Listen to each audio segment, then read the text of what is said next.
Daniel stood in the busy airport terminal, his carry-on bag at his feet while he checked his phone for the third time in as many minutes. Gate 23. His flight to Singapore would board in 40 minutes. Another business trip, another hotel room, another deal to close.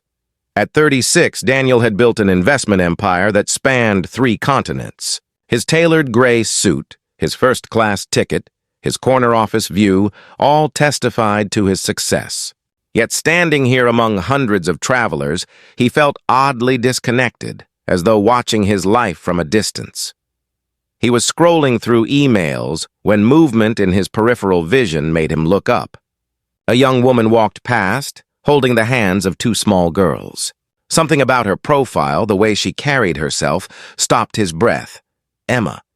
She wore a simple cream-colored dress, her blonde hair braided over one shoulder. The 2 little girls, identical twins with blonde pigtails and pink backpacks, chattered excitedly on either side of her. They could not have been more than 4 years old. Daniel's mind raced backward 4 years to the night he had walked away from everything. He and Emma had been engaged, planning a small wedding, talking about their future. Then she told him she was pregnant. He had panicked. At 32, riding the wave of his company's explosive growth, he convinced himself he was not ready. The responsibility terrified him. So he had done the unthinkable. He ended their engagement, offered her money, and walked away, burying himself in work to avoid the guilt. Now, watching Emma guide the 2 little girls through the crowded terminal, the math was inescapable. 4 years old, twins. His heart hammered against his ribs. Emma had not seen him yet. She was focused on her daughters, bending down to adjust one girl's backpack, smiling at something the other said.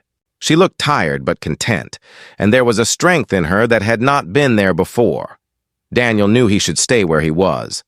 He had no right to approach her, to disrupt whatever life she had built, but his feet moved before his mind could stop them.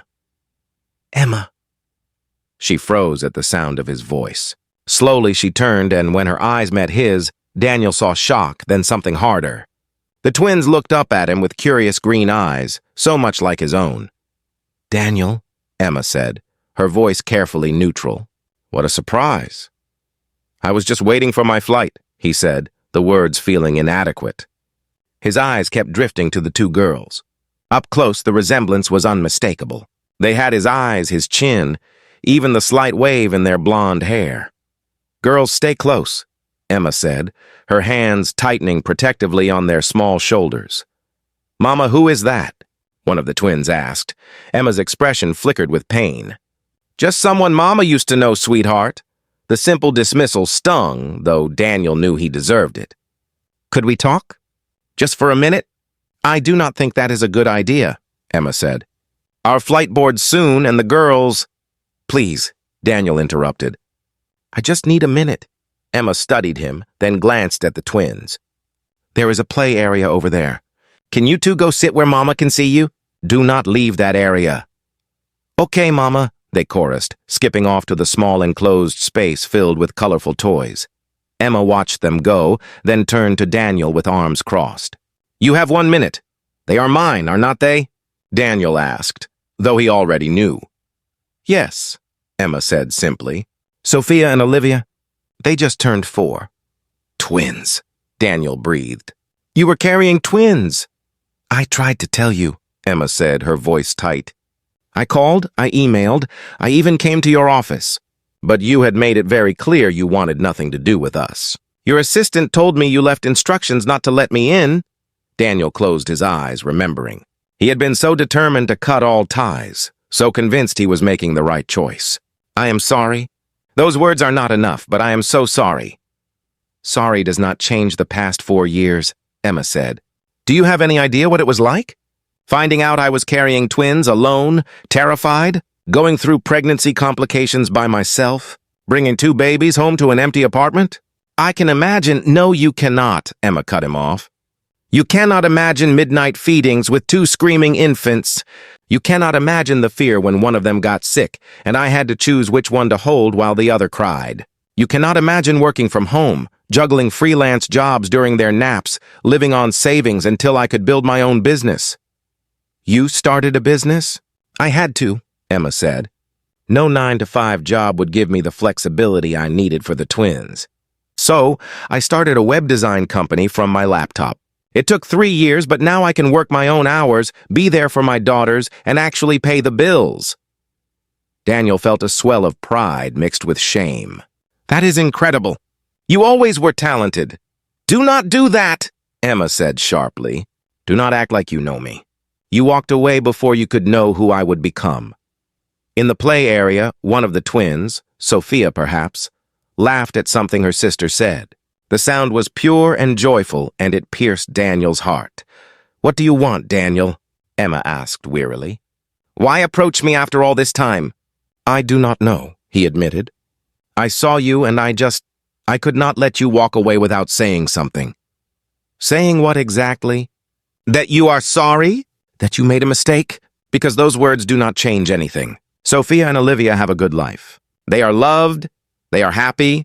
We do not need you disrupting that. I am not trying to disrupt anything, Daniel said. But they are my daughters.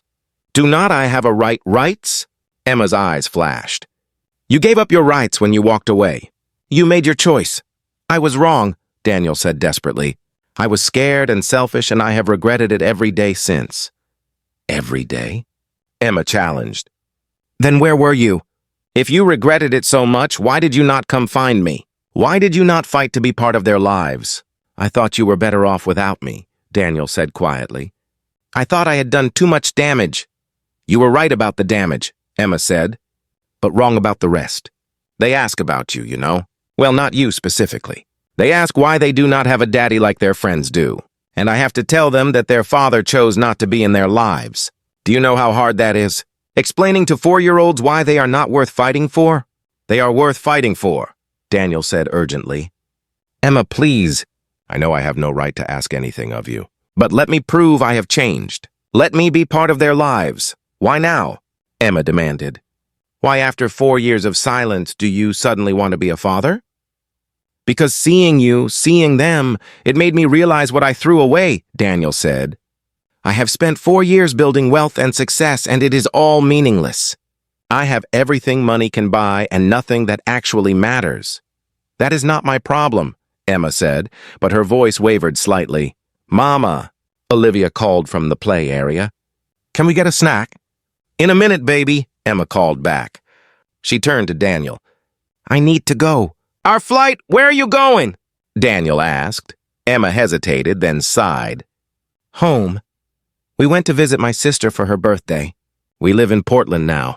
I moved there 2 years ago for a fresh start. Portland, Daniel repeated. His company had an office there. Emma, can I have your number? Can we talk more about this? I do not know if that is a good idea. Please, Daniel said. I am not asking to jump into their lives tomorrow. I am just asking for a chance to talk, to figure out if there is a way forward. They deserve to know their father, even if that father is flawed and made terrible mistakes. Emma looked at him for a long moment, her expression conflicted. I need to think about this. They are my priority, Daniel. Their happiness, their stability, their emotional well-being. I will not let you waltz in and then disappear again when things get hard. I understand. Do you? Emma pulled out her phone. Fine. I will give you my number. But do not call me for at least a week. I need time to process this, to figure out what I even want to say to you. They exchanged numbers, their fingers careful not to touch. An announcement echoed through the terminal about a flight beginning to board. That is us, Emma said. Girls, time to go. Sophia and Olivia came running over, their pink backpacks bouncing. They looked up at Daniel with open curiosity. Say goodbye to Mr. To Daniel, Emma said, her voice catching slightly. Goodbye, they chorused. Goodbye, Daniel managed, his throat tight. It was very nice to meet you both. As they walked away, Olivia looked back over her shoulder. Mama, why were you crying? Just happy tears, baby, Emma said, wiping her eyes. Just happy tears. Daniel watched them disappear into the crowd, his heart aching. He had found them. After 4 years of running from his mistakes, fate had put them directly in his path. His phone buzzed with a reminder about his own flight, Singapore. A 3-day conference followed by meetings with potential investors. Deals worth millions of dollars. Daniel looked at his phone, then at the gate where Emma and the twins had disappeared. Then he did something he had never done in his professional life.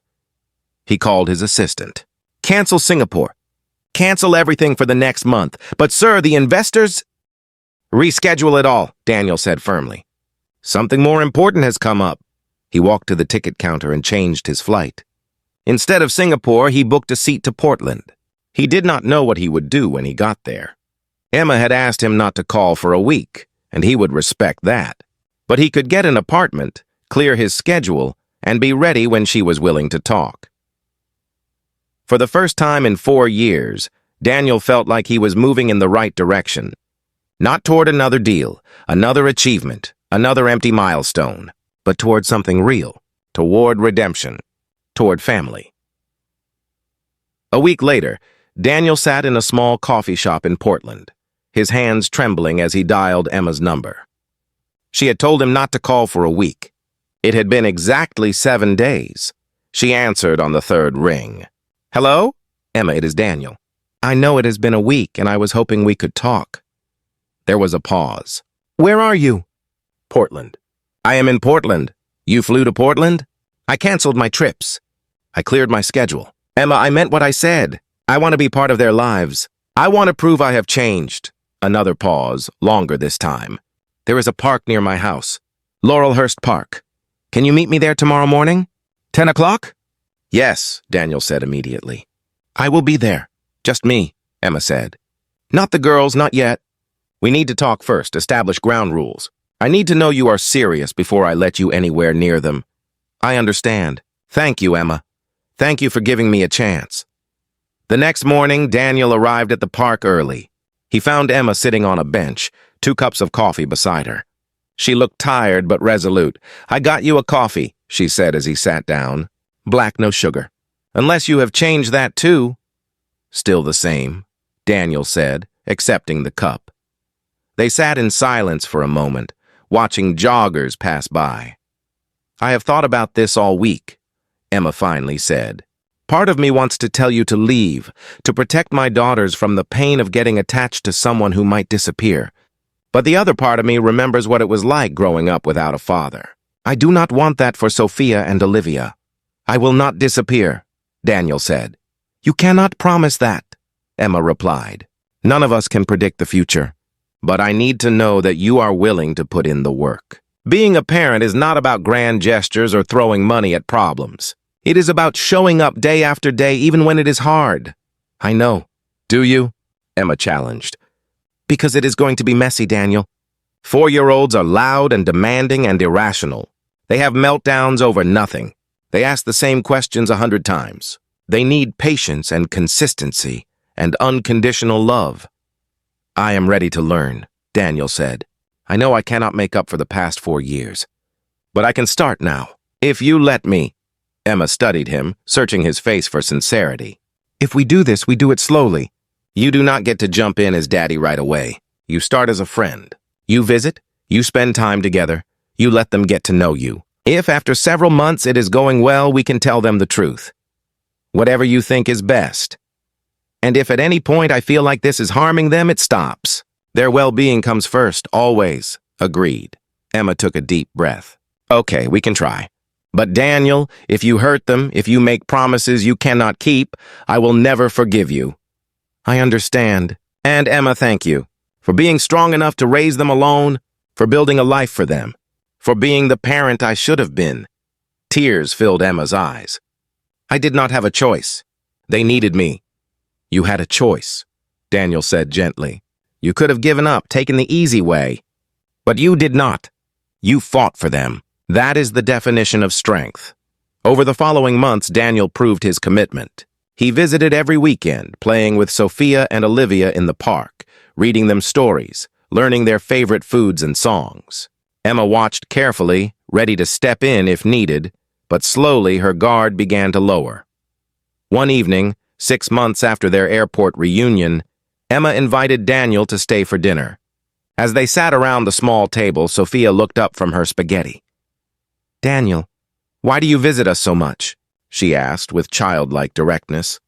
Daniel glanced at Emma, who nodded slightly. The moment had come.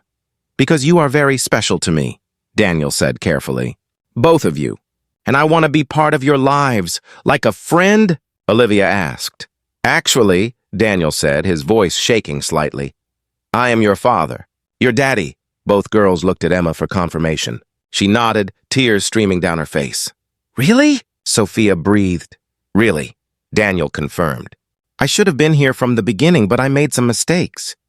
I am here now, though, if you want me to be." There was a moment of silence. Then Olivia slid off her chair and walked over to Daniel. She climbed into his lap and wrapped her small arms around his neck. "I always wanted a daddy," she whispered. Sophia joined them, and Daniel held both his daughters, overwhelmed by the simple acceptance of children and the magnitude of the gift he had been given. Later, after the girls were in bed, Emma and Daniel stood on her small porch. "Thank you," Daniel said quietly, "for letting me into their lives." "Into your life. Thank you for showing up," Emma replied, "for proving you meant it."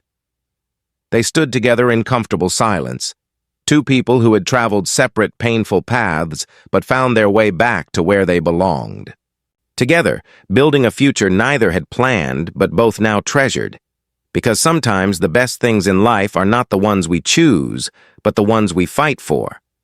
The ones we refuse to give up on, even when the path is hard and the outcome uncertain.